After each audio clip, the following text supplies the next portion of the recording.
Assalamu alaikum wa rahmatullah, bismillah, walhamdulillah, wa salatu wa salam ala rasulillah, wa ala alihi wa sahbihi wa man walah, rabbi sharah li sadri wa salli amri wa hlul 'uqdatan min lisani yafqahu qawli. Mes frères et sœurs, on vous souhaite à tous et à toutes la bienvenue.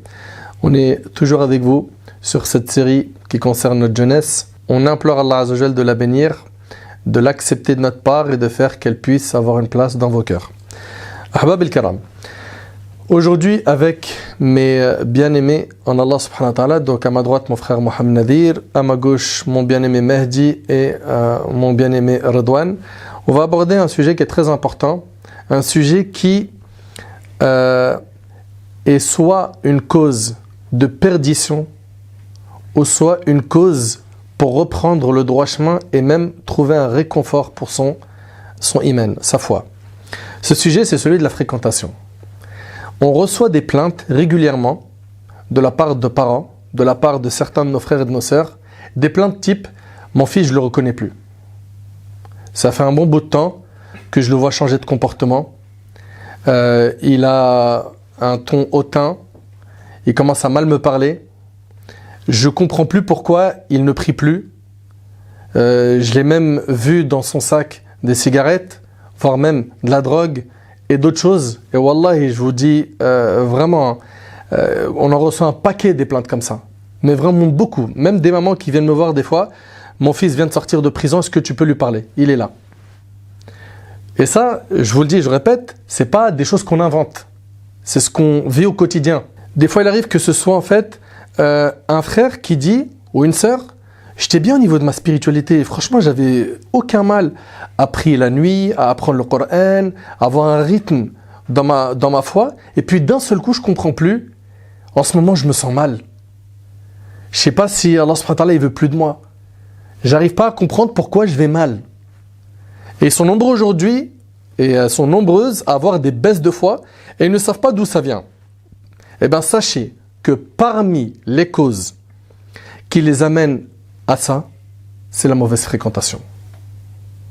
C'est un élément qui enclenche la baisse de foi et la prise d'un mauvais chemin. Et donc on a plein de gens aujourd'hui qui ont pris le mauvais chemin par le fait qu'ils ont fréquenté de mauvaises personnes. Et subhanallah, wallahi, je vous le jure par Allah, c'est une chose que j'ai vue plein de fois de mes yeux. À l'époque, vous savez, avec la parabole, je me rappelle quand c'était nouveau, je voyais des fois les questions-réponses, c'était intéressant de regarder les questions-réponses des savants. Et la sœur, elle pose la question, elle lui dit, voilà, je me sens mal dans ma spiritualité, avant j'arrivais à jeûner le lundi et jeudi, avant. Puis aujourd'hui, j'arrive plus. Et le cheikh, il lui dit, tu as sûrement une mauvaise fréquentation. Et je me rappelle une fois que j'avais eu un jeune qui était venu me voir à la mosquée de Bobigny où je fais la khutbah. Et wallah, il est venu, il a commencé à me dire, je me sens pas bien en ce moment, j'aimerais trop aller vers Allah, j'arrive pas à faire salat. Je lui ai dit, est-ce que ta fréquentation elle est propre? Il a fondu en larmes, il m'a dit, Akhi, t'as tout dit, et il est parti. Subhanallah. Donc en fait, là on parle pas d'un sujet banal. Le sujet il est hyper important. Hyper important, d'où le fait aujourd'hui qu'on va en parler, bi'idhnillah azza wa jal. Après avoir fait ce constat, sachez que la religion, elle a parlé de la fréquentation. Dans le Coran, dans la sunna du prophète, on a beaucoup de textes. Et plus on va se rapprocher de notre religion, mieux on va se porter. Et plus on s'en éloigne, malheureusement, qu'est-ce qui se passe? On vit très mal. On vit dans la gêne. On vit une vie amère.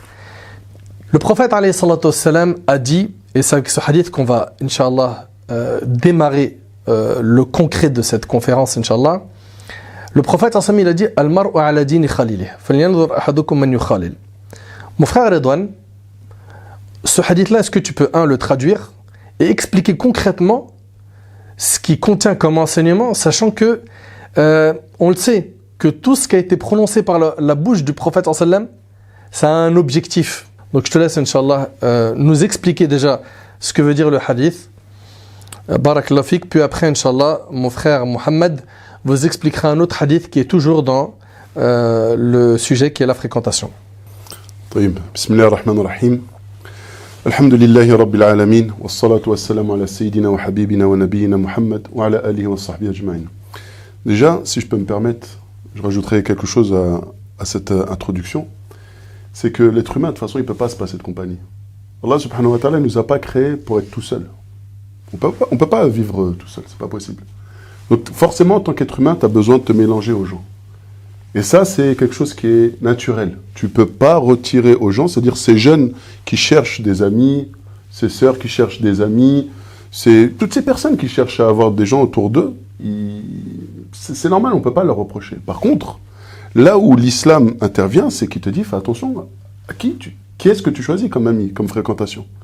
Parce que cette fréquentation, et c'est là où le prophète sallam il nous fait comprendre une chose et il nous éduque, c'est que cette fréquentation, elle va avoir une influence sur nous. Alors bien sûr, elle peut avoir une très mauvaise influence, tu l'as dit, et des fois c'est la raison pour laquelle beaucoup de personnes ont cette baisse de foi, ont ces gros soucis dans leur cheminement spirituel vers Allah subhanahu wa ta'ala. C'est parce qu'ils ont fréquenté les mauvaises personnes qui les retardent, qui les dévient même du chemin. Mais il y a aussi, alhamdoulilah, aussi des bonnes personnes qu'on peut croiser dans notre vie et qui, elles, vont nous aider.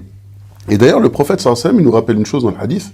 Donc il nous dit « Al-mar'u ala dini khalilihi, falyanzur ahadukum man yukhalilu » La personne est sur la religion de khalilihi. Khalilihi, c'est son ami intime, c'est-à-dire celui qui fréquente. Celui à qui il est souvent, celui à qui il se confie,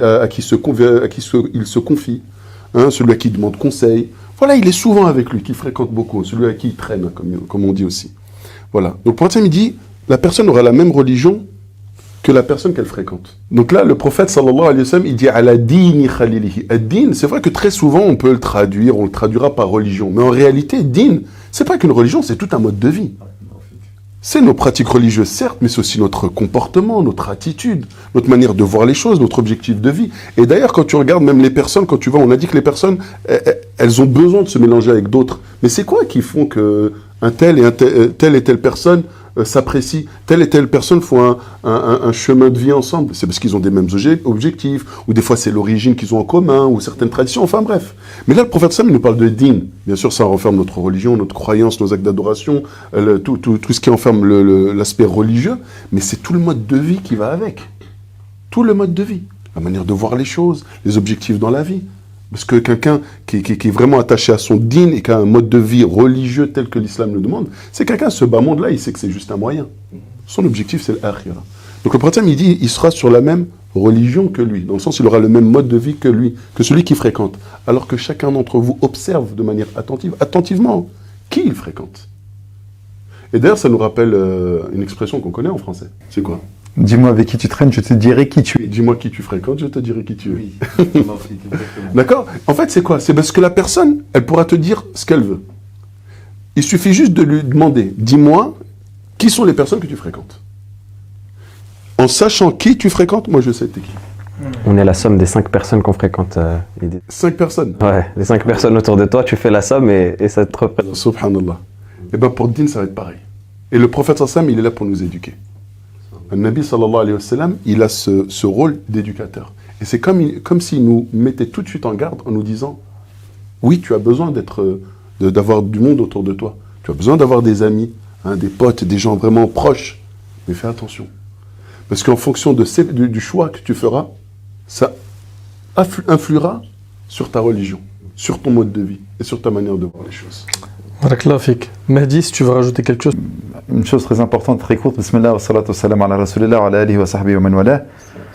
Ce que dit Redouane, et ce que j'aimerais que les frères et les sœurs comprennent, c'est que ce n'est pas simplement une question de choix. Ça fait intimement partie de nous parce que l'être humain, c'est un être social. Il est né comme ça. C'est obligatoire. Et on ne peut pas y échapper. Parce qu'en fait, les neuropsychologues, ils ont vu qu'il y avait 3 types de cerveau. Il y avait le cerveau cognitif, ensuite il y avait le cerveau émotionnel, ensuite il y a le cerveau mimétique. Subhanallah. Et l'enfant n'a jamais autant appris.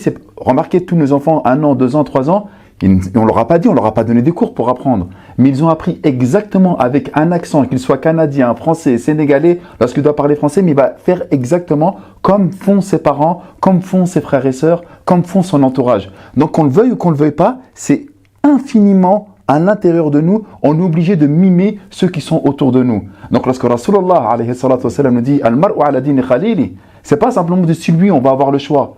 C'est quelque chose presque c'est scientifiquement prouvé que lorsque tu vas rester avec une personne, forcément, tu vas faire la même chose que cette personne-là. Subhanallah. Sadaqta ya Rasulallah. Barakallahu fik, Mehdi. Mohamed, Tu sais que dans un hadith, le prophète sallam, il parle de l'image de la bonne compagnie, du bon compagnon, et de l'image du mauvais compagnon. Et subhanallah, il y a un exemple qui est vraiment frappant dans ce hadith-là. J'aimerais bien, Inch'Allah, qu'on en profite, que tu nous relates le hadith et les fawaïd, les leçons que l'on peut en tirer. Bismillah, alhamdulillah, wa salatu wa salam ala rasulillah, wa ala alihi wa sahbihi wa man walah. Déjà, barakallahu fikum pour ce début d'intervention qui est très très bénéfique et très pertinent. Le hadith que tu évoques, Khinadr, c'est un hadith dans lequel le prophète sallallahu alayhi wa sallam nous donne une image. C'est comme s'il nous racontait deux situations en comparant ça avec quelque chose que la personne elle connaît. Il dit dans ce hadith مثل الجليس الصالح والجليس السيء كحامل المسك ونافخ الكير. Il dit l'exemple de la bonne compagnie et la mauvaise compagnie, c'est comme l'exemple du porteur de parfum et du forgeron. Et dans ce hadith-là, le prophète sallallahu alayhi wa sallam, il va parler d'un contexte bien particulier qui est al-jalis, qui est l'assise. C'est-à-dire c'est la personne avec qui tu t'assois, la personne que tu fréquentes, la personne avec qui tu passes du temps. C'est cela al-jalis qui est cité dans ce hadith du prophète alayhi salatu wassalam. Et il va distinguer entre ces deux catégories-là de fréquentation, ces deux catégories-là de gens avec qui on s'assied, en disant qu'il y en a une bonne et une mauvaise. Donc déjà, comme disait Redouane tout à l'heure, on est obligé de fréquenter. C'est obligé, c'est dans notre nature. Mais on doit choisir. C'est comme si on avait un choix entre deux voies. Est-ce que je vais choisir une bonne fréquentation ou une mauvaise? C'est-à-dire que la personne ne peut pas dire « Ouais, moi, c'est mes amis, je ne les choisis pas ». Non. Les amis, ça se choisit. C'est pas comme la famille, c'est pas comme... Et même la famille, on essaye de la réformer, on essaye de la conseiller, etc. Mais le cercle d'amis, il se choisit. Et la personne, elle va être influencée par son cercle d'amis. On va voir juste après qu'est-ce que le prophète sallallahu alayhi wa sallam nous dit à propos de cela. Mais déjà, on doit choisir entre le bon ou le mauvais. Et le prophète sallallahu alayhi wa sallam, pour approfondir la réflexion, il va nous donner des métaphores, il va nous donner des exemples. Il va dire que la bonne assise, elle est comme la personne qui porte un parfum. Imma an yuhdhiyak wa imma an tabta'a minh. Soit c'est une personne de qui tu vas recevoir du parfum, il va t'en donner. Ou soit c'est une personne de qui tu vas acheter du parfum. Ou au moins, wa imma an tajida minhu ra'ihatan tayyibah. Au moins tu vas sentir de lui une bonne odeur. Le minimum. Ça veut dire que T'en ressors toujours gagnant. Exactement, c'est exactement ça. Soit tu vas recevoir toi le parfum. Donc tu vas être porteur de ce parfum-là et tu pourras en donner aux autres. Soit tu vas le recevoir sur toi. Donc tu vas pouvoir en profiter sur toi, tu vas avoir une bonne odeur. Ou alors au minimum, toi-même tu vas sentir une bonne odeur. Pour comparer ça, c'est toujours avec la bonne assise. Soit tu vas apprendre de cette personne-là quelque chose de bien. Tu vas apprendre, et quand on dit apprendre, c'est pas juste s'asseoir comme dans un cours avec le tableau, avec le prof, non. C'est apprendre même de son comportement, même de ce qu'on dit, on appelle ça aujourd'hui avec la langue moderne, le non-verbal. Ça veut dire la communication non-verbale, dans ses comportements, dans ses gestes. Si il vous arrive un problème, comment est-ce qu'il va réagir? Est-ce qu'il va réagir avec patience? Est-ce qu'il va s'énerver, etc. Rien que ça, tu vas le voir, tu vas en profiter. Et donc, en l'occurrence, lorsque c'est une bonne personne, lorsqu'il va faire preuve de patience dans les difficultés, lorsqu'il va parler à quelqu'un qui l'insulte avec le sourire, tu vas être choqué, tu vas dire « Ah ouais, subhanallah ». Et tu vas apprendre de lui. Et après, tu vas le reproduire toi, dans ton contexte. Donc, c'est comme le porteur de parfum qui va te donner une fiole de parfum et après, c'est à toi d'en mettre aux autres. Ou alors, au moins, ton cœur, il va être apaisé, il va être en bonne compagnie, il va être bon. C'est-à-dire que ton cœur, il va être influencé un peu comme lorsque tu sens une bonne odeur, tu es heureux. Mais cette personne-là, elle va te rendre heureux spirituellement et elle va te rendre heureux également concrètement parce que c'est une bonne compagnie, c'est quelqu'un de bien, tu es apaisé avec lui. Et Al-Jalis al-Sayyi, la mauvaise compagnie que le prophète sallallahu alayhi wa sallam donne et décrit, c'est comme, il dit, c'est comme Nafikh al-Kir. C'est comme le forgeron. On sait que le forgeron, lorsque il est en présence de métaux, lorsqu'il manipule des métaux, les métaux, ils ont une grande chaleur et il doit utiliser un soufflet pour chauffer les braises, souffler sur la braise pour que ça chauffe, etc. Et donc, il est souvent dans une situation, il fait chaud, c'est désagréable, il y a une mauvaise odeur ça peut brûler les vêtements, ça peut salir, Donc, il n'est jamais dans une bonne situation. Et le forgeron, c'est un peu comme on dirait aujourd'hui, vu qu'on n'a plus trop de forgerons qui sont répandus, c'est un peu comme on dirait le mécanicien. C'est-à-dire qu'il est dans un garage, il y a de l'huile de moteur, c'est sale, etc. La personne, quand tu vas rester avec elle, tu travailles avec ton père qui est mécano, tu vas te salir, c'est obligé. Ouais. Tes vêtements, ils vont salir, les taches d'huile. D'ailleurs, tu mets des vêtements... Ça veut dire qu'il ne faut pas être mécano en islam? C'est juste une image. Même le forgeron, de toute façon, on peut être forgeron, évidemment. Mais c'est juste une image pour montrer le côté désagréable de la chose. Parce qu'il travaille, certes. En fait, le danger qu'on peut rencontrer, en fait. C'est exactement ça. Le danger, dans le risque que ça représente, parce que quand tu vas te coller à lui, il va avoir un impact sur toi, il va avoir un effet sur toi, il va te salir.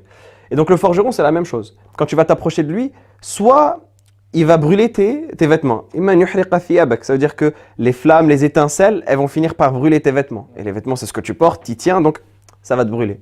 Ou alors, soit ça va te salir, ou au minimum, tu vas sentir une mauvaise odeur. Ça veut dire que tu n'en ressors jamais indemne. Et c'est ça que le prophète sallallahu alayhi wa sallam nous donne. Et c'est ça qui est très important. Tu ressors jamais indemne de la mauvaise compagnie. Obligatoirement, ça va impacter sur toi. Parce qu'il y a des gens aujourd'hui, qu'est-ce qu'ils te disent? Ils disent, ouais, moi, Nader, moi, je reste avec eux dans la voiture. Ils fument. Ils écoutent de la musique. Mais moi, j'aime pas ce qu'ils font. Ouais, c'est pas mon problème. Moi, je suis bien. Moi, on mange un queugré ensemble, tu vois. On mange, on écoute. Mais moi, je suis pas avec eux, tu vois. Eux, ils fument, moi, je fume pas. Eux, ils boivent, moi, je bois pas. Eux, ils sortent en boîte et moi, je rentre chez moi. Mais je reste avec eux. C'est mes copains, c'est mes, tu vois. Mais ça veut dire, parce qu'en disant ça, je pense ce qu'on oublie, c'est que ça veut dire que ça a même une influence indirecte. Exactement, c'est ça. C'est exactement ça. Parce que je pense qu'il y en a qui pensent que, à partir du moment où je fais pas ce qu'ils font, c'est que je suis pas. C'est exactement ça. Exactement. Alors que le simple fait qu'ils soient avec eux, indirectement, il est quand même. Parce que de manière imperceptible, à l'intérieur de toi, ça va casser quelque chose. C'est comme l'histoire du parfum. C'est exactement. T'en as pas mis, mais tu sens bon. C'est exactement ça. Ça, c'est pour la bonne compagnie. Et pour la mauvaise, c'est comme l'histoire de l'odeur. C'est-à-dire que même, ne serait-ce que tu sois proche avec eux, tu sais, des fois, par exemple, t'es avec quelqu'un qui travaille ou quoi, tu rentres chez toi, ta mère elle dit tu sens l'huile par exemple, ou tu sens quelque chose, tu sais, elle sent en toi l'odeur. Cigarette, tout simplement. Par exemple, c'est exactement le parallèle que je voulais faire. Là, tu restes avec eux, tu sens la cigarette, tu as quelque chose. Mais cette odeur-là, elle est en plus déjà d'être physique, mais elle est surtout spirituelle.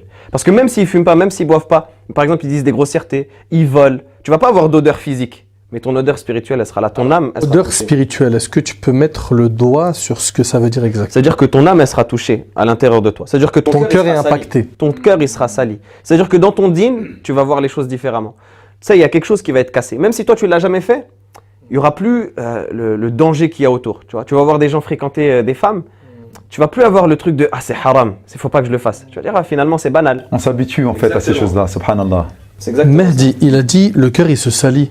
Barakallah, effectivement, le cœur il se salit.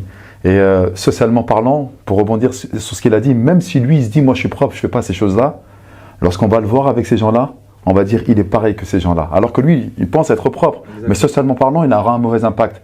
Dis-moi qui tu fréquentes, merci Redouane, et je te dirai qui tu es. Ben, même si tu es quelqu'un de bien et tu restes avec des vendeurs de substances illicites, ou tu restes avec des personnes qui disent des paroles ordurières, ben forcément, on va t'assimiler à ces gens-là. Mais lorsqu'ils parlent de cœur, c'est vraiment très, très, très, très fin. Wa barakallahu fik d'avoir abordé ce point-là. C'est qu'à un moment ou à un autre, tout ce qu'on vient de voir là, c'est matériel. Mais il y a également l'aspect immatériel des choses. Quand on est avec une bonne fréquentation, tout de suite, on ressent un bienfait. Spirituel, il y a de la luminosité. Mais lorsque tu restes avec des personnes qui tiennent des mensonges, des propos orduriers, ou qui sont en train de fumer, ou écouter de la musique, qui sont autour de toi, Nader? Des démons. Et même si tu es quelqu'un de bien, lorsque tu vas rentrer chez toi, tu vas te sentir lourd, tu vas te sentir mal. Et ils vont écouter de la musique. Toi, tu voulais lire le Coran parce que tu pensais être bien, mais c'est le rythme de la musique qui est à l'intérieur de ta tête qui ne pourra même pas partir, parce que parfois c'est physique. Tu vois ce que je veux dire? Donc les gens, ils pensent être aseptisés, ils pensent être vaccinés. C'est pas grave, moi je reste avec eux, mais je suis bien. Mais c'est faux. C'est très fort ce qu'il C'est forcément une influence. dit. Autour de toi, il y a quoi? Démon, naam. Ça me rappelle le verset wa ma ya'shu an dhikr ar-Rahman. Vas-y, explique. C'est dans ce verset, Allah subhanahu wa ta'ala dit celui qui s'écarte de l'évocation du tout miséricordieux, Allah azza wa jalla lui assigne un démon, un diable, qui devient son qarin, son ami.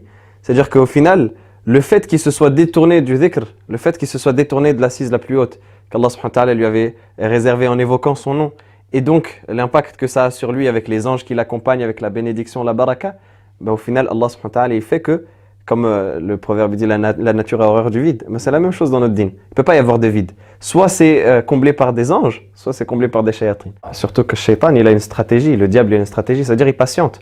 Des fois, il y a des gens, ils disent, sur une assise, j'ai pas vu d'impact sur mon cœur. Je vais toujours à la mosquée. 2, 3, 5, 10, 15, 20. Mais shaytan, il attend parce qu'il a une stratégie qui est sur le long terme. Regarde comment est-ce qu'il a trompé notre père Adam, alayhi salam, sur des étapes successives où il a commencé à le mettre en confiance. Et je suis un bon conseiller pour vous, comme dans le verset. Comment il a trompé les gens pour qu'ils commettent le polythéisme la première des fois. Non, c'est des gens pieux, mettez des statues à leur place, etc., etc. Et là, il va te tromper étape par étape, assise après assise. Exactement. Par rapport à tout ça, Redouane, Allah tabaraka wa ta'ala il dit au prophète alayhi salatu wassalam. Wasbir nafsaka ma'a alladhina yad'una rabbahum bil ghadati wal 'ashi yuriduna wajhah. Allah Azza wa Jalla dit fais preuve de patience, il parle au prophète sallam en restant avec ceux qui invoquent leur Seigneur matin et soir désirant sa face. Et Ibn Kathir rahimahullah il dit, c'est-à-dire reste avec ceux qui invoquent leur Seigneur et qui le louent, qui le glorifient matin et soir, qu'ils soient riches, pauvres, forts ou faibles. Mais ici, si le prophète alayhi salatu wassalam, Allah Ta'ala lui dit de rester en compagnie des pieux. Nous. C'est-à-dire, c'est quelque chose d'obligatoire en réalité. C'est l'oxygène du croyant, la bonne fréquentation. Imagine-toi. Donc moi j'aimerais que tu rebondisses sur ce point, sur le fait que même une personne qui est dans la religion, elle a besoin d'une bonne fréquentation. Elle a besoin d'être entourée. Bien sûr. Et d'ailleurs, ce verset-là, qui est dans Surat Al-Kahf, Allah subhanahu wa ta'ala, lorsqu'il a révélé cela à notre bien-aimé alayhi salatu wassalam, faut pas oublier, on a dit tout à l'heure que le prophète nous éduquait. Et Allah subhanahu wa ta'ala éduquait le prophète sallallahu alayhi wa sallam. Et d'ailleurs, quand le prophète sallallahu alayhi wa sallam nous demande, on a cité le hadith tout à l'heure de faire attention à nos fréquentations, Allah le disait aussi au prophète sallallahu alayhi wa sallam, toi aussi, fais attention à tes fréquentations et choisis-les, en citant justement certains critères. Et ça, on le voit également lorsque Allah nous demande de prendre le prophète comme exemple. Lorsqu'Allah subhanahu wa ta'ala, il dit « Ulaika alladhina hadallah fabihudahu muqtadi » Donc Allah, il dit au prophète sallam, comme nous a demandé de suivre le prophète sallam et sa guidée, il dit aussi au prophète sallam, voilà, inspire-toi de la mission de ces prophètes aussi. Donc Allah subhanahu wa ta'ala, il révèle ce verset au prophète sallallahu alayhi wa sallam. C'était suite à une demande des Mécois. Parce que les Mécois ne supportaient pas, ils voyaient le prophète sallallahu alayhi wa sallam, ils voyaient qui suivait le prophète sallallahu alayhi wa sallam. En général, c'était qui suivait les prophètes. C'était une sunna d'ailleurs. C'est qui? Les pauvres, personnes faibles, les esclaves, etc. On voit avec Bilal et compagnie, hein, radiyallahu anhum jami'an.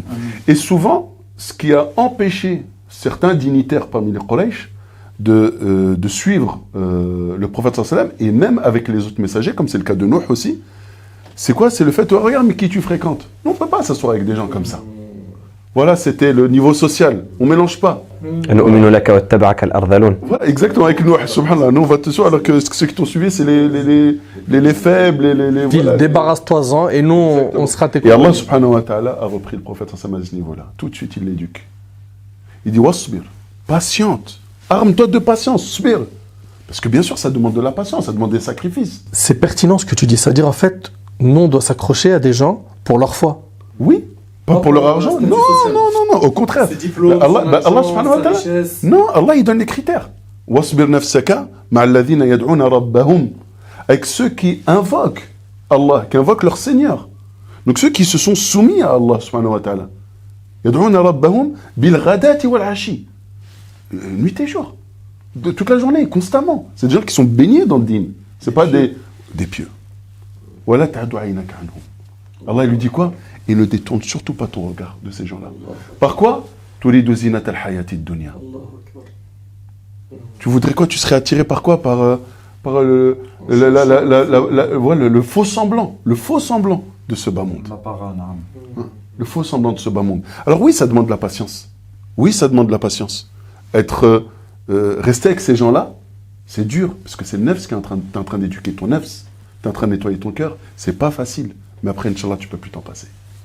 Parce que tu as goûté aux fruits. Redouane, ce que tu dis, c'est incroyable. Parce que toutes les personnes, qu'elles soient de n'importe quel niveau de croyance ou de foi, à un moment ou à un autre, elles ont toujours besoin d'aller se charger auprès des personnes qui sont, mashallah, ou qui tendent vers Allah Azza wa Jal. Mais moi, j'aimerais parler concrètement, parce qu'en t'écoutant, on pourrait penser, mais c'est des personnes qui sont déjà dans le dîn, on parle de Rasulallah, sallallahu alayhi wa sallam, mais moi, je suis au niveau zéro. J'aimerais juste te donner un exemple d'une personne que je connais qui fumait, et qui voulait arrêter de fumer parce qu'elle commençait à avoir de graves problèmes. Qu'est-ce qu'elle faisait en fait? À chaque fois qu'elle se levait le matin pour arrêter de fumer, elle allait quand même dans ses fréquentations, au PMU, au bar, pour prendre son petit café. Et qui dit petit café, disait la petite cigarette qui allait bien, le petit copain qui était là, une deuxième, une troisième, une quatrième cigarette. Gratte aussi. Et sarfallah, mais bon, effectivement, il grattait, donc il faisait les jeux du PMU, tout ça. Pourquoi? Parce qu'en fait, il allait toujours dans l'endroit qui n'était pas bon. Subhanallah. Il est parti faire une umrah avec nous. Et pendant la umrah, il ne pouvait pas se griller une cigarette, entre guillemets. Forcément, Et lorsqu'il est revenu, il a établi des liens avec des personnes qui parlaient d'Allah Azza wa Jal. Il s'est senti bien. En revenant, il a arrêté d'aller au café, instinctivement, très normalement, et il continuait, mashallah, à fréquenter les frères qu'il a connus fil Amra.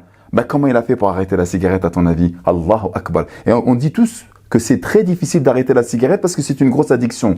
Mais en restant avec des personnes qui tendent vers le bien et qui parlent du bien et qui tendent vers Allah subhanahu wa ta'ala, bah, sans même se rendre compte, il a arrêté quelque chose qui est très difficile à arrêter. Et donc, d'où l'importance de choisir correctement ses fréquentations. Je voulais juste en fait donner un exemple concret pour montrer que c'est pas... C'est pertinent et il y a un point que je retiens ici. C'est que il faut impérativement qu'il y ait un réel changement de l'environnement. Subhanallah, c'est obligatoire. Ça me rappelle le hadith de l'homme qui a tué 99 personnes, puis après qui a complété le nombre à 100. Oui. N'est-ce pas? Oui. Un homme, je sais pas si tu imagines, il a tué 100 personnes. Aujourd'hui, si on dit à quelqu'un, un de nos jeunes, ou une T'es mort, toi, c'est foutu pour toi. tu lui dis, ouais, lui, il a tué 50 personnes. Il va te dire, lui, il y a un F-16 qui va le prendre vers Jahannam, il va pas s'arrêter. Non, la jeunesse aujourd'hui, elle parle comme ça. Oui, bien entendu. Tu vois? Alors que, subhanallah, il en a tué 100. Il s'est repenti, Allah, il a accepté son repentir. Mais il y avait une condition. Allahu Akbar. C'était quoi? De quitter l'endroit dans lequel Quitter la terre. Quitter la terre où il y avait des mauvaises personnes. Tu peux pas vouloir aujourd'hui venir vers Allah subhanahu wa ta'ala sans faire d'effort. C'est pas possible. C'est impossible. Il y a un effort à faire. Et d'ailleurs, c'est le conseil que lui a donné ce savant. C'est ça. Il lui a dit, Quitte la terre des gens du mal et va dans tel endroit où les gens adorent Allah. Où les gens adorent Allah. Parce que là-bas, il y avait des gens bien. Voilà. Allahu Akbar. Il est parti, il est mort en chemin. Tout le monde connaît le hadith, subhanallah. Et si vous le connaissez pas, on l'abordera dans une autre conférence, Inch'Allah. Mon frère Mohammed, Omar al-Khattab radiallahu anhu, il dit l'être humain n'a pas reçu de meilleur après l'islam que la bonne compagnie. Mais en quoi réellement la bonne compagnie a un impact? Il y a un proverbe arabe qui dit as-sahib sahib. L'ami, c'est lui qui va te tirer soit vers le bien, soit vers le mal. Et la personne, comme on l'a dit, elle est influençable. Que ce soit dans la mesure de l'individu ou dans la communauté dans laquelle elle s'inscrit. La personne, elle se laisse influencer, qu'on le veuille ou non. C'est-à-dire que même si la personne elle dit « moi je suis super fort, t'inquiète pas, j'ai ma personnalité, j'ai mes convictions », elle va se laisser influencer obligatoirement, même si c'est un faible pourcentage, elle aura une influence. Et on le voit d'ailleurs, quand on fréquente quelqu'un, parfois on reste un peu trop avec lui, on commence à parler comme lui, on commence à citer ses expériences, c'est même mimique même des fois. Des fois, ça déteint sur toi, même tu utilises des mots que tu n'avais pas l'habitude d'utiliser, et on te dit, ouais, mais c'est quoi cette nouvelle manière de parler? Et quand tu réfléchis, en fait, c'est parce qu'un tel, tu as traîné avec lui au lycée, au collège, ou peu importe, ou au travail. Ou peu Le importe. cerveau mimétique. Exactement, le cerveau mimétique dont tu parlais tout à l'heure. Et donc, quand Allah subhanahu wa ta'ala il nous invite à choisir la bonne compagnie, c'est pour, comme on l'a dit, s'imprégner d'eux. S'imprégner d'eux. Et c'est la raison pour laquelle la bonne compagnie, c'est non seulement une nécessité, mais c'est une richesse.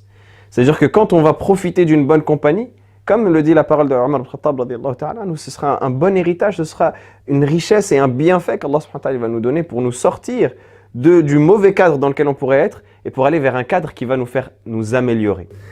Les fréquentations sont de combien de types? Les fréquentations, comme ça a été cité par les savants, d'ailleurs ça c'est pour vous montrer à quel point c'est toute l'humanité qui comprend que la fréquentation elle est importante, parce que cette parole-là on la retrouve même chez Aristote. On parle d'Aristote en tant que philosophe, etc. Mais c'est pour montrer que même ces gens-là ont eu conscience de cela, pour vous montrer à quel point c'est une évidence dans l'humanité. Aristote, il avait développé ça en parlant de philia, en parlant d'amitié. Il avait distingué 3 catégories. Ensuite, ça a été repris par nos ulama, qui sont, la première catégorie, c'est sahib al-manfa'a. C'est l'ami d'intérêt, celui qu'il appelle comme cela. Qu'est-ce que c'est sahib al-manfa'a? C'est celui avec qui tu vas rester parce que tu as un intérêt. Parce que il a des contacts, voilà, il a exactement. Quand tu restes avec lui, il te paye à manger à midi. Il a des personnes, si tu es en galère, il peut appeler quelqu'un qu'il connaît parce que c'est lui, il va te dépanner. Il a un réseau, exactement. Et cette personne-là, tu vas rester avec elle pour le profit. Et elle va rester avec toi pour le profit également, pour profiter de toi. Peut-être que en fait, c'est toi dans l'histoire qui paye, c'est toi dans... Et le jour où tu n'as plus de ce profit-là, le jour où tu n'as plus cet argent avec lequel tu lui payais à manger à midi, le jour où tu n'as plus les contacts, le jour où tu perds cet ami-là, il va t'abandonner. Ça veut devenir même un ennemi pour toi. Il ne va plus te calculer. Il va te voir dans la rue, il va changer de trottoir. Pourquoi? Parce que tu l'intéressais juste pour ce que tu représentes et pas pour la réelle amitié. Ça, c'est la première. Pas pour ce que tu es, mais pour ce que tu as. Exactement. Pas pour ce que tu es, mais pour ce que tu as. C'est exactement ça. Ça, c'est la première catégorie. C'est une des pires catégories. La deuxième catégorie, c'est sahib al-ladha, l'ami de plaisir. Ça veut dire que lui, Vous n'allez pas forcément avoir un intérêt matériel autre que ça, mais vous allez rester ensemble pour rigoler. Vous allez rester ensemble pour faire des blagues. Il a de l'humour. Voilà. Il a de l'humour, il rigole, il sait attirer autour de lui, etc. Tu restes avec lui parce que... Les gars du ghetto, ceux qui restent dans les halls ou dans les caves, Voilà. on les connaît, À se vanner, à fumer rigoler. à Exactement. ensemble. Voilà, c'est ça. Alors, Parce vous que êtes bien. tu restes avec lui. Pourquoi? Parce qu'on rigole bien. D'accord. Mais sauf qu'on rigole bien, celui-là, tu vas rester avec lui que quand il s'agit de rigolade. Le jour où il y a un problème, le jour où il y a une épreuve qui te touche, le jour où tu as quelqu'un à l'hôpital, tu dois aller le voir et tu n'as pas de quoi y aller, le jour où tu es dans une vraie épreuve, tu vas pas le trouver avec lui. Ou le jour où tu tombes en prison, il n'y a pas de mandat, Ah, beaucoup moins de mandats, Exactement. il n'y a pas de visite. Exactement. Si t'arrive quelque chose, si t'arrive si t'arrive quelque chose de grave, ben au final, tu le trouves pas à tes côtés. Pourquoi? Parce qu'il était là pour le plaisir.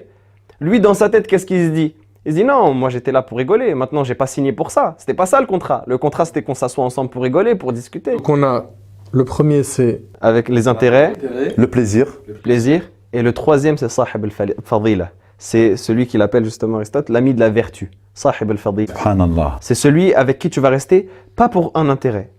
Pas parce qu'il y a quelque chose d'aussi frivole que juste rigoler. Quand on dit rigoler, c'est juste rigoler. Ça ne veut pas dire qu'on ne peut pas rigoler avec ses amis. Ça ne veut pas dire qu'on ne peut pas plaisanter. Non, ça veut dire que vous voyez juste pour ça. C'est juste la seule raison qui vous réunit. Non, là, l'ami de la vertu, vous allez vous réunir pour les caractéristiques qui sont en vous. Et la plus grande des caractéristiques, c'est le din. La plus grande des caractéristiques, c'est la foi que vous avez à l'intérieur de vous qui va vous donner la vertu, qui va vous donner le bon comportement, qui va... Et après, tout ce qu'il y aura en plus, ce sera qu'un bien. S'il a un intérêt, c'est-à-dire que s'il a la possibilité de t'aider ou si tu as la possibilité de t'aider, vous allez le faire fi sabilillah, pour Allah subhanahu wa ta'ala. S'il a quelque chose à te partager, il va le partager pour Allah. Même s'il a juste un sandwich, il va te donner la moitié. Mais ce ne sera pas ça la base. S'il y a une discussion où vous allez plaisanter, etc., vous allez prendre plaisir à discuter. Mais ce ne sera pas ça la base. La base, ce sera quoi? Ce sera l'amour en Allah. Ce sera le hub fillah. Et c'est là où on voit que s'aimer en Allah, c'est extrêmement important. Pourquoi est-ce qu'on entend « Je t'aime fillah, akhi Nader »,« Je t'aime fillah, akhi Mahdi »,« Je t'aime fillah, akhi Radwan ». Pourquoi on entend ça? Pourquoi est-ce qu'on dit ça? Parce que notre amour, il est basé sur Allah. Il n'est pas basé sur juste le fait de rigoler, de plaisanter. Non, au final, c'est beaucoup plus important que ça. On rigole entre nous. On discute, on va manger, on plaisante. S'il te plaît, il faut que tu finisses là. Tu ne peux pas t'arrêter comme ça. Quelles sont, ou plutôt, quelle est la récompense de ceux qui se sont aimés en Allah? Il faut le dire aussi. Allah subhanahu wa ta'ala, il nous mentionne ça dans le Coran en nous donnant la récompense qu'il y a derrière cette amitié-là. Il nous dit « Al-akhillau yawma idhin ba'duhum li ba'din adu illa al-muttaqin » Tous les amis, le jour de la résurrection, ce seront des ennemis les uns des autres. Pourquoi? Parce que Yawm al-Qiyamah, le jour de la résurrection, il n'y aura plus les blagues que tu faisais en bas du bat avec ton ami. Il n'y aura plus le grec qui te payait à midi en sortant du lycée. Il n'y aura plus tout ça. La seule chose qui restera, ce sera les actes. Et pourquoi est-ce que vous avez été amis réellement? Est-ce que vous avez été amis pour un intérêt qui se rattache à Allah subhanahu wa ta'ala et pour engranger derrière des hasanat? C'est pour ça qu'Allah subhanahu wa ta'ala dit non, les amis, ils se fuiront. Le jour de la résurrection, chacun se désavouera l'un de l'autre. Ils fuiront l'un de l'autre. Sauf qui? Illa al-muttaqin. Sauf ceux qui ont basé leur amitié sur la piété, sauf les pieux, sauf ceux qui ont basé leur amitié sur l'amour d'Allah subhanahu wa ta'ala. Et c'est là où on fait le lien avec un hadith du prophète sallallahu alayhi wa sallam qui nous dit « La tusahib illa mu'minan, wa la ya'kul ta'amaka illa taqi » Ne fréquente qu'un croyant et que ne partage ta nourriture qu'une personne pieuse. Pourquoi est-ce que le prophète sallallahu alayhi wa sallam dit ça? Est-ce que ça veut dire qu'on doit être désagréable envers toutes les personnes qui ne sont pas croyantes, toutes les personnes qui ne sont pas pieuses? Non. Le prophète sallallahu alayhi wa sallam ici, il parle de plusieurs cercles qu'on a dans notre vie. On va avoir un cercle large dans lequel on va avoir des gens qu'on va croiser, des gens avec qui on va discuter. Ce cercle-là, on peut inclure tout le monde parce qu'on discute avec eux, parce qu'on échange, parce qu'on est dans l'ouverture et parce que le croyant, il est comme ça. Il discute même avec la personne avec qui il n'est pas d'accord, même avec la personne qui n'est pas pieuse, par exemple, il va lui faire un rappel autre que ça. Mais on a le cercle privé qui est le cercle de l'intimité. Et c'est celui-là en particulier qui déteint sur toi, celui avec qui tu manges tous les jours, celui avec qui tu t'assois, celui que tu fréquentes, celui avec qui tu fais le chemin, celui avec qui tu rentres chez toi, celui que tu invites chez toi-même. Bien celui-là, il doit être croyant et il doit être pieux quand il partage ta nourriture. Pourquoi est-ce que le prophète sallallahu alayhi wa sallam fait la distinction entre la compagnie et le fait de manger la nourriture? Parce que manger la nourriture, c'est encore plus des moments d'intimité. C'est le moment où ça y est, tu es dans l'intimité, ça y est, tu manges. Et généralement, tu vois, quand tu manges, tu te poses avec une personne pour manger, tu es beaucoup plus ouvert avec cette personne-là. Ça veut dire que tu échanges avec elle à cœur ouvert.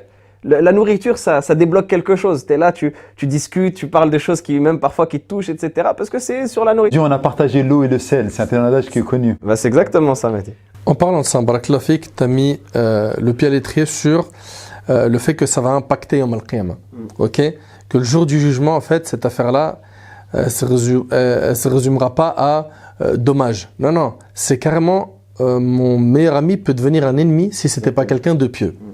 Et Allah Ta'ala il nous dit également وَيَوْمَ يَعَضُّ الظَّالِمُ عَلَى يَدَيْهِ يَقُولُ يَا لَيْتَنِي اتَّخَذْتُ مَعَ الرَّسُولِ سَبِيلًا يَا وَيْلَتَى لَيْتَنِي لَمْ أَتَّخِذْ فُلَانًا خَلِيلًا.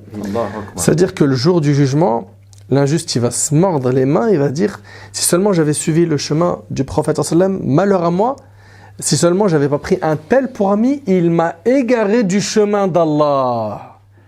Il m'a égaré de la voie d'Allah alors que la vérité elle m'a été parvenue. Donc ça c'est vraiment quelque chose de gravissime. Les gens en fait ils réalisent pas à quel point la fréquentation, ici-bas, elle a fait changer la croyance de plein de gens.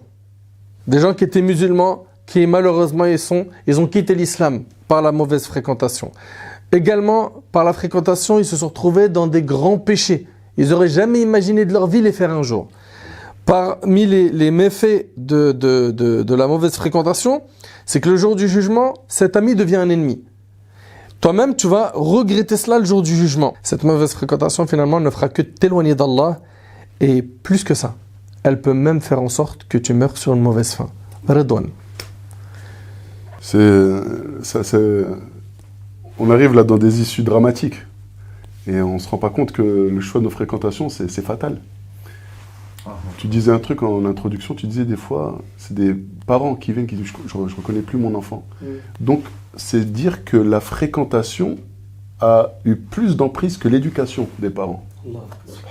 Donc la mère et les parents, ils l'ont éduqué. Salat, le masjid, mon fils, t'inscris dans une école pour apprendre le tarbiya, etc. Mais la fréquentation a réussi à casser tout ça. L'enfant ne fait plus salat, il tombe dans la drogue, il tombe dans la fornication, dans des fréquences, voilà, dans le haram, comme tu as expliqué.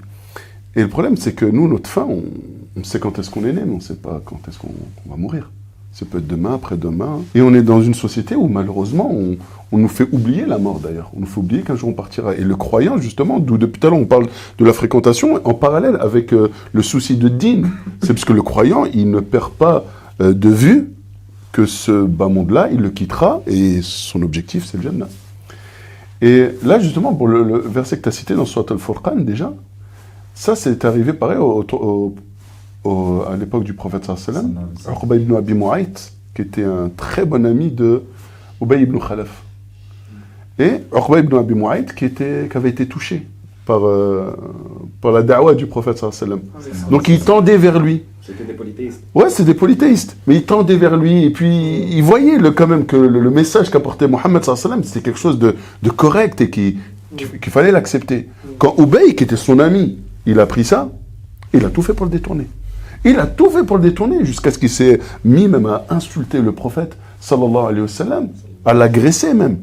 Et certains exégèses disent que ce verset a été révélé pour lui. En disant que le jour du jugement dernier, il ne va pas s'en mordre les doigts. Il va se mordre les deux mains. Déjà, quand on dit se mordre les doigts, c'est un signe de regret. C'est un regret, c'est des remords. Là, c'est les deux mains. C'est-à-dire c'est un regret, mais qui est irréparable. Mais surtout sur le fait qu'une mauvaise fréquentation peut t'amener à quoi? Une mauvaise fin. L'oncle du prophète, sallallahu alayhi wa sallam. Abu Talib. Détaille-nous ça. Abu Talib, l'oncle du prophète, sallallahu alayhi wa sallam, il a pris en charge le prophète sallallahu alayhi wa sallam alors qu'il avait 8 ans. Le prophète sallallahu alayhi wa sallam, à l'âge de 40 ans, il reçoit la prophétie. À l'âge de 40 ans, pendant 10 ans, le prophète sallallahu alayhi wa sallam va passer par toutes les étapes. Très difficiles. De 40 à 50 ans. De ses 40 jusqu'à ses 50 ans. Et son oncle Abu Talib, il sera derrière lui. Il le protégera, il le motivera, il le défendra. Il subira le boycott. Et voilà, et les 3 dernières années de sa vie, d'ailleurs, Abu Talib va subir cet embargo et ce boycott de la part des Quraysh. Pourquoi? Et pourquoi Quraysh avait décidé de faire cet embargo? Parce que Abu Talib avait pris la décision de ne jamais livrer son neveu, bien qu'il n'était pas du tout sur sa religion. Abu Talib, il arrive à la fin de sa vie. Le prophète Sam, il l'aimait énormément. Vous imaginez, le prophète, il a 50 ans maintenant. Ça fait 42 ans qu'il est avec Abu Talib. C'est son père, en réalité. C'est comme son père. Il n'a pas connu de père. Pendant 42 ans. Vous imaginez l'amour qui a dû s'installer dans le cœur du prophète Sam. Et le prophète Sam, jusqu'à la fin. Ya Am, oh mon oncle, dis juste la ilaha illallah. Il est sur, vous imaginez, il est sur son lit de mort. Oh mon oncle, s'il te plaît, dis juste la ilaha illallah. Et le jour du jugement dernier, j'intercéderai pour toi. Mais la mauvaise fréquentation qui est à côté. Abu Jahl, hein, et toute sa bande qui sont autour. Ah bon? Au dernier moment de ta vie, tu vas délaisser la religion de tes ancêtres. Ah, maintenant? C'est maintenant que tu vas délaisser? Et qu'est-ce qu'il dit Abu Talib? Non, mais je meurs sur la religion de mes ancêtres. Il meurt, kafir. Il s'est loupé à cause de la fréquentation. L'éternité. Le prophète lui parlait. Et il fallait que l'autre vienne intervenir. Et regardez qu'est-ce qu'il dit. Ah bon, maintenant que tu arrives à la fin de ta vie, c'est là où tu vas abandonner la religion de tes ancêtres. Tu abandonnes la religion de ton père. Comme si indirectement en train de lui dire t'es qu'un traître. Donc tu vas mourir, on gardera ça de toi. Et ça a influé. Ça a joué sur lui. Et qu'est-ce qu'il a dit? Non, je meurs sur la religion de mon père et de mes ancêtres. C'est catastrophique. C'est terrible. C'est catastrophique. Et comme tu as dit, subhanallah, aujourd'hui on est musulmans, alhamdulillah. Et on demande à Allah subhanahu wa ta'ala de nous raffermir sur cette foi. Mais on a une mauvaise fréquentation, des fois elle peut te ramener au départ ça va être des petites ambiguïtés dans ta tête, des petits doutes, des petits ceci, des petits cela, des petits vices. Et combien il y en a malheureusement Voilà.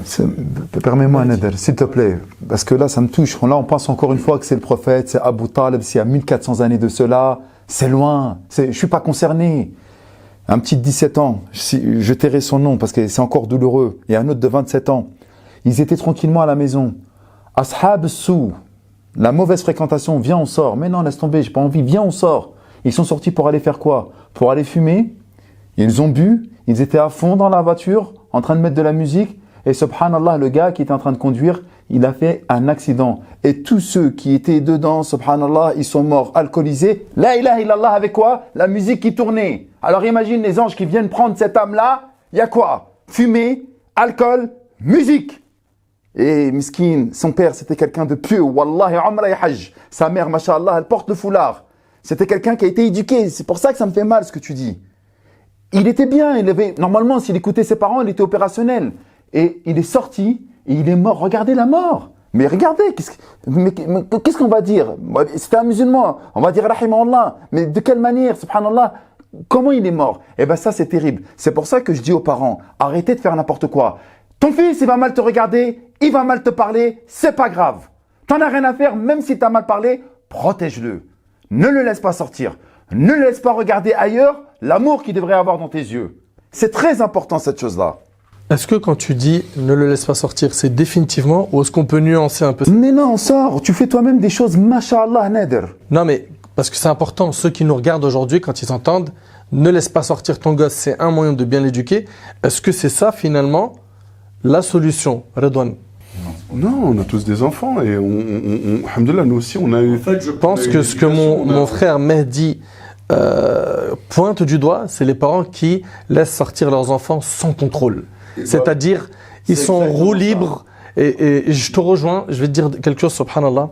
Beaucoup de nos jeunes aujourd'hui dans nos quartiers, leurs parents ne savent rien d'eux. Ils savent rien. Rien. Dis-leur qu'ils regardent les téléphones. Ils vont être étonnés de leur fille, de leur fils. Exactement. Je me rappelle une fois, il y a une maman, elle est venue me voir et elle m'a dit, mon fils 15 ans, elle m'a dit en ouvrant son sac, j'ai trouvé de l'argent. Je lui demande, ça vient d'où? C'est pas ton problème, c'est pas ton problème. Hein. Des préservatifs. Non. Ok. Plein de choses qui sont vraiment gravissimes. Et après, en discutant avec la maman, elle m'a dit, il me frappe et il frappe son père. Non, c'est moi. Quel âge il a? 15 ans. Mais on est bien d'accord que ce petit-là, il n'est pas sorti du ventre de sa mère avec ce comportement. Ce qu'on disait tout à l'heure, les parents, ils ont pas été éduqués comme ça, ces enfants. C'est pas possible. C'est pas possible. Et d'ailleurs, je vois pas des parents qui pourraient éduquer leurs enfants dans cette violence-là. Ce qui se plaint, c'est qu'elle n'a pas éduqué comme ça. Oui. Et c'est qu'elle-même doit être étonnée qu'elle comprend pas. Exactement. Mais pour ce que tu disais tout à l'heure, les parents, bien sûr, tu l'as dit, faut dire, les parents, ils ont une responsabilité à ce niveau-là. Et j'aimerais que tu appuies sur ce point. Parce qu'il faut dire la vérité, il y a beaucoup de parents qui ont donné une liberté totale.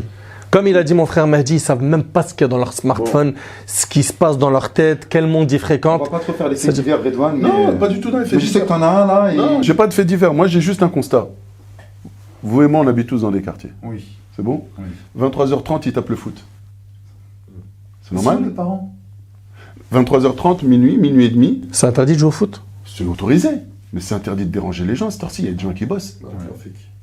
À 23h30, tu tapes un foot, tu entends le ballon qui tape dans la cage. Parce que maintenant, machallah, la municipalité met des cages en acier, etc. C'est très bien, il faut venir. Moi j'invite mes enfants des fois à aller. Non, mais 23h30 minuit. Mais 23h30 minuit, normalement, ton enfant, le lendemain, il est scolarisé, normalement, ton enfant. Oui. Normalement, à cette heure-ci, il est en train de dormir. Ou au pire, en train de faire ses devoirs s'il était en retard. Enfin, je sais pas, normalement. Mais 23h30 minuit, minuit 30, ou même des fois, c'est pendant Ramadan. Pendant Ramadan, les nuits sont courtes. On occupe nos enfants la nuit dehors. On parle toujours de fréquentation, là, parce que là, on parle plus d'éducation des parents, j'ai l'impression. Non, mais c'est parce qu'on laisse les enfants dehors, et dehors, ils fréquentent qui? Ouais, d'accord. C'est un lien. C'est surtout que les parents ils sont dépassés par la banalisation du haram à grande vitesse. C'est-à-dire que des fois, quand on est parent, la génération elle stagne un petit peu. On rentre dans un truc, on est un peu dépassé par la jeunesse. Et la jeunesse, surtout à notre époque, elle va à vitesse grand V. En 10 ans de temps, les choses elles ont changé comme pas possible. Et le haram, l'illicite, il s'est banalisé comme pas possible dans les quartiers. Quand on voit la quantité de choses illicites qui se sont banalisées dans les quartiers, et surtout la manière dont on a de les aseptiser, de faire en sorte que c'est rien du tout. On appelle l'alcool bouteille de flash, on le met dans des petites bouteilles d'eau, Zarma ça passe tranquille. Les paris sportifs sur les applications aujourd'hui sur les téléphones, la drague qui se fait sur les réseaux sociaux, j'ai rendez-vous avec une fille le soir même, les appartements qui se louent, etc. etc. Et après, tout le haram qui se banalise et qui s'enchaîne, et ça va à une telle vitesse qu'aujourd'hui les jeunes les plus vulnérables, il n'est même pas pubère encore, il connaît déjà à travers le rap, à travers les chansons, les paroles, il parle déjà de braquer, il parle déjà de vendre, il parle déjà du bénéfice qu'il a fait. Les réseaux sociaux, Instagram, patati patata. Et ça va tellement vite qu'aujourd'hui cette fréquentation-là, elle passe par le téléphone qui est toujours à notre main. Et quand le père ou la mère, elle ne met pas le carcan qu'il faut, elle ne met pas la protection qu'il faut, elle ne met pas le cadre qu'il faut, exactement, pour juste donner une voix à l'enfant et qu'elle le laisse en disant moi je veux laisser mon enfant, je veux pas trop le serrer, je veux pas trop. Mais au final, quand l'enfant il est perdu dans un milieu où c'est une jungle et il y a des bêtes sauvages partout, ben, c'est normal qu'il se fasse dévorer. La bonne compagnie a plusieurs bienfaits et les gens l'oublient. C'est que premièrement, le prophète alayhi salatu wassalam, il a dit Al-mar'u ma'a man ahab. Al-mar'u ma'a man ahab. On sera ressuscité avec ce qu'on aime. T'aimerais avoir qui autour de toi, Yawm al-Qiyamah? Masha'Allah. Est-ce que le jour du jugement, t'aimerais être ressuscité avec Al-Anbiya, les prophètes, les compagnons, les grands hommes avec un H majuscule qui ont fait des choses immenses pour la communauté musulmane? Ou est-ce qu'à droite et à ta gauche, c'est docteur tombé du camion, à gauche, c'est le vendeur de shit de tout le quartier, tel rappeur, tel influenceur, etc. Il faut vraiment que les gens se posent les bonnes questions. Le jour du jugement, la bonne compagnie, le prophète sallallahu alayhi wa sallam, il nous dit que en fait, ceux qui ont été des gens pieux, ceux qu'on a fréquentés, qui nous rapprochaient d'Allah subhanahu wa ta'ala, eh ben, les prophètes et les martyrs vont les envier. Allahu Akbar. Je ne sais pas si les gens y réalisent un petit peu. Trop. Les prophètes et les martyrs vont les envier le jour du jugement. Le prophète, quand il a parlé d'eux, il a dit il s'agira de gens qui se seront aimés pour l'amour d'Allah, sans qu'il y ait un lien de parenté entre eux, ni qu'il y ait des biens échangés entre eux. Subhanallah. Également, parmi les bienfaits, c'est qu'Allah Ta'ala t'aime par le fait que tu fréquentes quelqu'un de bien. Wajabat mahabbati lil mutahabbina fi. Donc Allah Subhanahu wa Ta'ala, il va t'aimer parce que tu as aimé un tel. Pourquoi tu l'as aimé, ya Mahdi? Pour Allah, barakallahu fik. Ils vont donc bénéficier de l'amour d'Allah Subhanahu wa Ta'ala. Ils vont bénéficier de quoi? D'entraide, de bons conseils. Ce sera toujours des personnes qui, quand ils vont les voir dévier du chemin, ils vont leur dire laisse. Celui qui délaisse quelque chose pour Allah, Allah il le remplace par quelque chose de meilleur. Fais pas ça, je te conseille pas. Tu sais quoi? Ça brûle. Le haram, ça a des conséquences dans cette vie, dans l'autre. Et donc finalement, le fait de rester avec une bonne compagnie, ça va t'aider à quoi? À avoir accès, après ta mort, à quoi? Al-Jannah, le paradis. Moi, je sais que, me concernant, on parle depuis tout à l'heure d'habiter dans les quartiers, je me rappelle que celui qui m'a tendu la main, c'était un parmi les frères, qu'Allah le préserve, j'oublierai jamais ce jour-là, parce que c'était quelque chose qui m'a secoué comment dirais-je, qui m'a secoué ma vie. J'étais, voilà, malheureusement dans le milieu de la cité, du ghetto, etc. Et il m'a tendu la main, et c'est la bonne fréquentation qui a fait qu'aujourd'hui, alhamdoulilah, j'aime le dîn, etc. Et je sais que la bonne fréquentation t'a aidé, la bonne fréquentation a aidé mon frère Redouane, ainsi que Mohamed.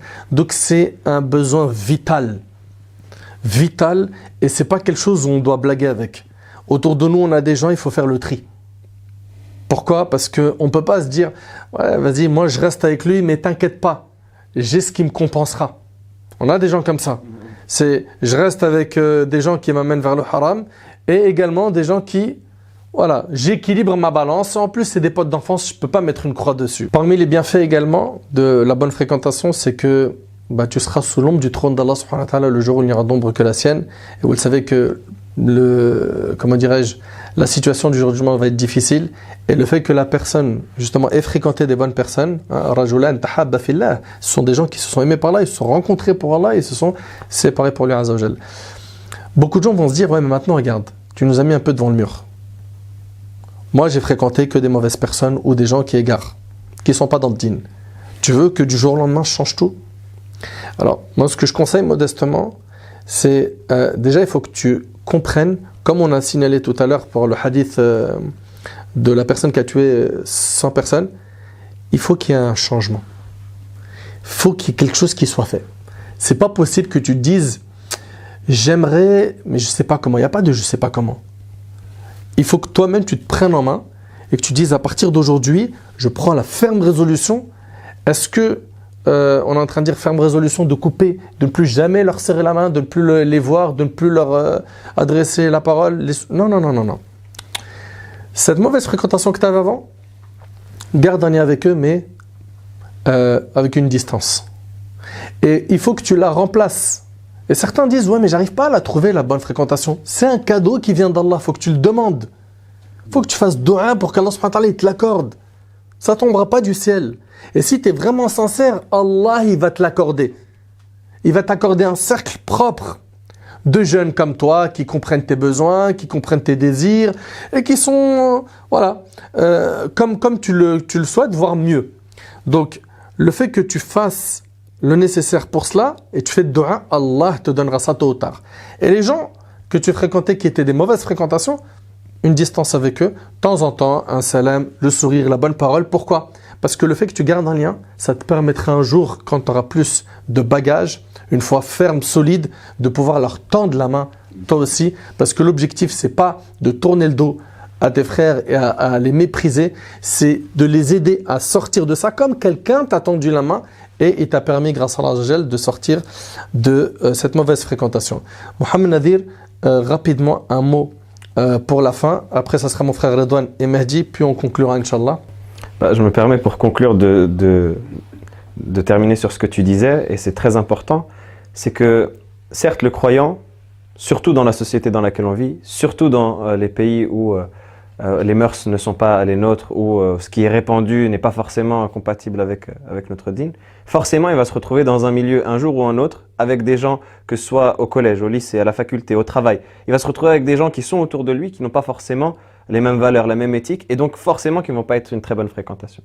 Mais le croyant, il doit être un élément de bien, il doit être un vecteur de bien. Ça veut dire que si eux ne sont pas des bonnes fréquentations, bien, sois toi une bonne fréquentation. Exactement. Sache-toi les changer. Et c'est ce qu'Allah subhanahu wa ta'ala évoque dans un verset que j'aime beaucoup, où Allah subhanahu wa ta'ala nous parle de Isa, Jésus, fils de Marie. Et il va nous parler d'une chose qu'il dit lui pour se décrire lui-même. Et il va dire, Isa il dit, وَجَعَلَنِي مُبَارَكًا أَيْنَمَا كُنْتَ. Il a fait de moi un être béni où que je sois. Les savants ils disent dans Tafsir, c'est comme le soleil. Il illumine partout où il est. Peu importe la situation où il est. Ça ne veut pas dire qu'il reste volontairement avec des gens qui sont mauvais, non. C'est-à-dire que même si tu passes devant eux, c'est des gens avec qui tu as grandi, on ne va pas te demander de leur faire la grimace. Tu passes devant eux, tu leur serres la main, salam alaikum, comment ça va, salam alaikum. Tu leur mets un petit peu de parfum, salam alaikum. Tu leur dis même un hadith, ou même sans un hadith, tu leur donnes un petit conseil, ou même sans le petit conseil, un petit sourire. Mais juste ça, ça va laisser une trace. Et tu vas être toi, comme celui qu'on disait précédemment, le porteur de parfum. Même juste avec le regard, juste avec l'échange, juste avec le sourire, tu vas être quelqu'un de bien. Donc la question que tu dois te poser, premièrement, c'est ce qu'on a dit, est-ce que tu as des bonnes fréquentations?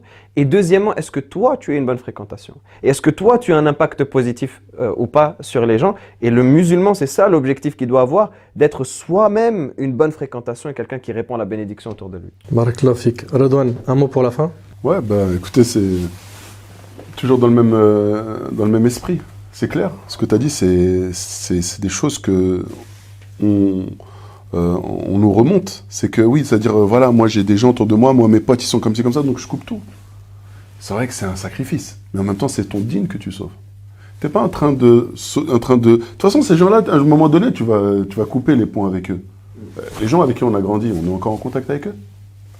Non, à un moment donné, ça y est, les routes se séparent, il y en a qui font leur vie, il y en a qui travaillent, il y en a qui déménagent, il y en a qui se marient, il y en a qui... Voilà, c'est-à-dire, à un moment donné, de toute façon, tu vas te séparer de ces gens-là.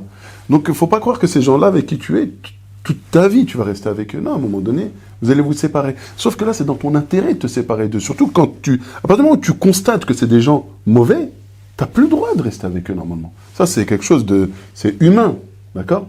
Et puis, une chose qui est très importante, ce que tu disais tout à l'heure en termes de cadeaux, Wallahi al-azim, et je le jure par Allah, que si tu es sincère dans ta volonté de prendre le droit chemin, Allah il va te mettre les gens. Allah il va te mettre des gens. Il va pas te mettre un GPS, prends à droite, prends à gauche, non. Il va faire en sorte que tu vas croiser quelqu'un et subhanallah, cette personne-là, elle est tombée au moment où tu avais besoin. C'est-à-dire que tu étais dans une période où, et ça, c'est de l'expérience, c'est des retours d'expérience de dizaines de personnes. Ouais, non, déjà nous, sans aucun doute, mais même des gens autour de nous. C'est, Wallah, j'étais pas bien, j'ai demandé à Allah, Ya Allah, mets-moi des gens bien autour de Ya Allah, aide-moi, guide-moi. C'est des gens que j'ai croisés. Soyez sincères. Demandez vraiment sincèrement à Allah subhanahu wa ta'ala. Vous faites ce constat-là, que vous avez des gens qui vous n'êtes pas dans votre religion, vous avez le souci de votre religion, demandez sincèrement à Allah subhanahu wa ta'ala. Faites la cause en vous séparant doucement de ces gens-là, tout en gardant un contact social comme tu l'as dit. Hein? Mais il n'y a plus cette proximité, cette intimité. Wallah, que vous allez avoir 10 fois mieux que ces gens-là et que dans le bien. Wallahu a'lam. J'ai un espoir. Lorsque j'étais petit, 96, je suis revenu à la religion. Et à un moment ou à un autre, je ne voulais pas lâcher mes gars du quartier. C'est avec eux que j'ai grandi, c'est avec eux que j'ai fait pas mal de choses. Et c'était impossible que je les lâche. Comme tu l'as si bien dit, Redouane, à un moment ou à un autre, il y a une scission. Mais comment elle a été faite, cette scission-là? Moi, j'ai découvert l'islam, j'ai découvert le bonheur, j'ai découvert la lumière, comme il dit Mohammed. Et donc, pendant qu'ils étaient dans les halls, pendant qu'ils étaient en train de rouler des joints, moi je disais Qala Allah, Qala Rasoul. Lorsque des fois ils mettaient la musique, Wallah el Adim, je dis regarde ce qu'il est en train de dire, c'est n'importe quoi. À la fin, et c'est ça que je suis en train de vous dire, il faut jouer les relous. Parce que soit les gens ils vont venir vers nous, soit ils vont épouser et adopter notre manière de voir les choses, ce qui est la vérité, ou soit c'est eux qui vont partir. Et donc là, tu n'auras pas le regret ou le sentiment de les avoir abandonnés. C'est eux qui t'auront abandonné. Et ça, c'est hyper important parce qu'à un moment ou à un autre, on fait un choix. On fait le choix de pouvoir aimer des personnes pour Allah Azza wa Jal. Et je pense qu'on ne l'a pas dit, je finirai sur ça. Yawm al-Qiyamah, un jour terrible. Il y aura des personnes, subhanallah, qui seront sous l'ombre d'Allah le jour où il n'y aura d'autre ombre que l'ombre d'Allah Jalla fi'ula. Et c'est des personnes qui se sont connues en Allah, aimées en Allah et quittées en Allah. Moi, je regarde l'assise ici. Nader, je l'ai connu dans ce cas-là. Mon petit frère Mohammed, je l'ai connu dans ce cas-là. Mon frérot Redouane, je l'ai connu dans ce cas-là. Et j'ai bon espoir, Inch'Allah ta'ala, de faire partie de ceux qui seront sous l'ombre, où le soleil sera rapproché, où les gens seront nus, où on sera dans une galère pas possible. Mais l'amour en Allah, c'est tellement puissant qu'on se retrouve, subhanallah, dans une situation incroyable, yawm al-qiyamah. Allahumma ja'alna min ha'ula amin. Et j'implore Allah, Jalla fi'ula, par ses noms les plus beaux et ses attributs les plus parfaits, que toutes les personnes qui ont écouté ce live, ou qui ont écouté plutôt ce ders, fassent partie de ces gens-là. Subhanak Allahumma bihamdik, ashhadu an la ilaha illa ant.